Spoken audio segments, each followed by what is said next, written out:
Well, so it's been a while since I've had one of these on the channel. I'm pretty sure I did a video on one of these, I don't know how many years ago, and it was a gray one. Anyways, I don't see these around too much anymore. These were probably one of the better last in to the Eureka vacuums that they had made before they were purchased by the Chinese. And honestly, these weren't bad. They were decent machines, they were cheap. They had a kind of gimmicky feature with one of these dusting brushes that was supposed to kind of like self-clean when it was put back into this holder. Oddly enough, when I have seen these at the curb, they're always thrashed. But that's always missing. I want to say that one gray one was the only one that I had ever thought was worthy of being picked up. Now this machine looks like it was left outside at some point. I think it's going to still be good.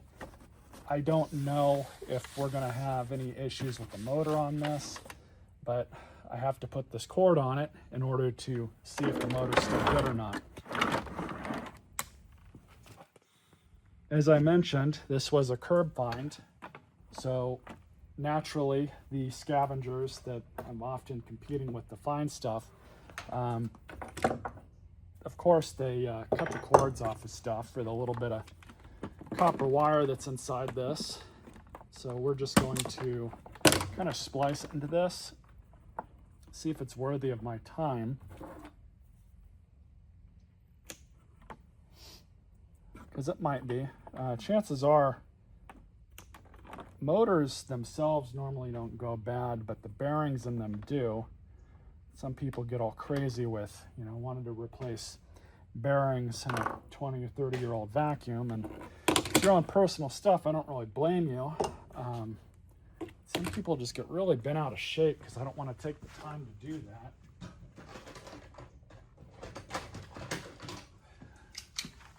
Often a lot of that comes from kids. I don't really understand time to value ratios.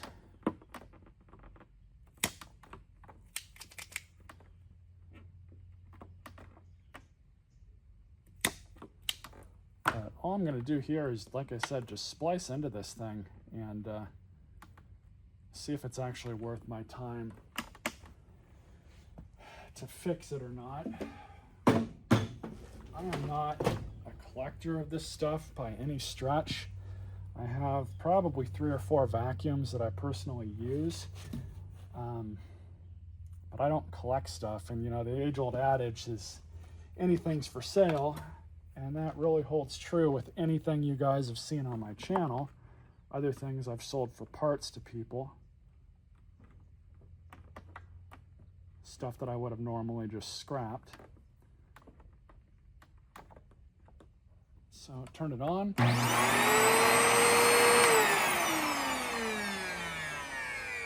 Yeah, that motor sounds okay. Let's see how we're doing with the belt situation on the brush roll.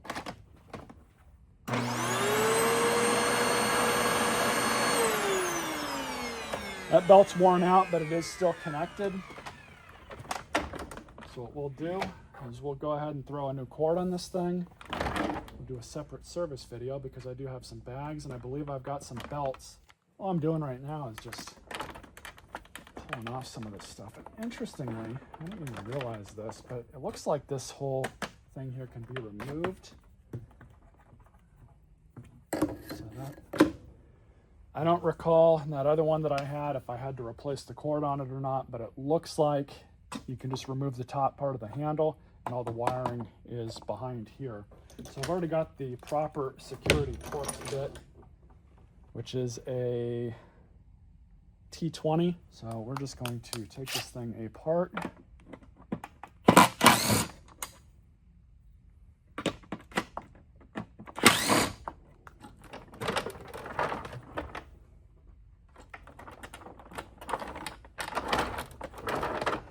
So I think in order to pull the handle off, we've got to pull these 2 top screws off.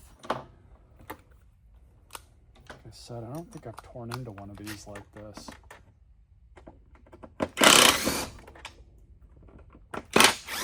There we go. Yeah, that was it. handle's off. Put that aside so I don't accidentally destroy it.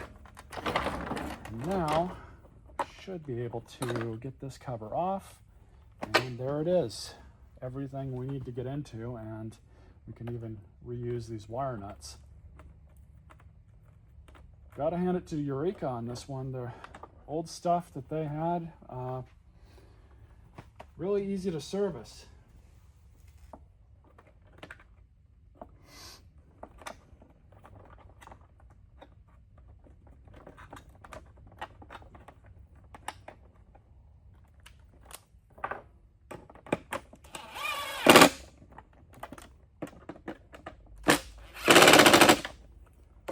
And that's that. So now we can throw this handle back on.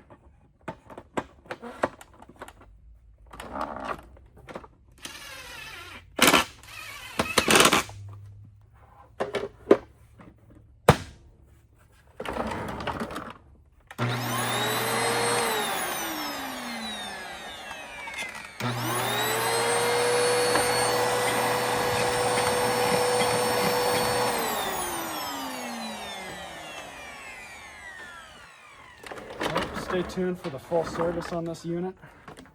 Fortunately, I don't have any of the tools or accessories that it would have come with, other than, of course, the dusting brush. So stay tuned. Hopefully we can save this.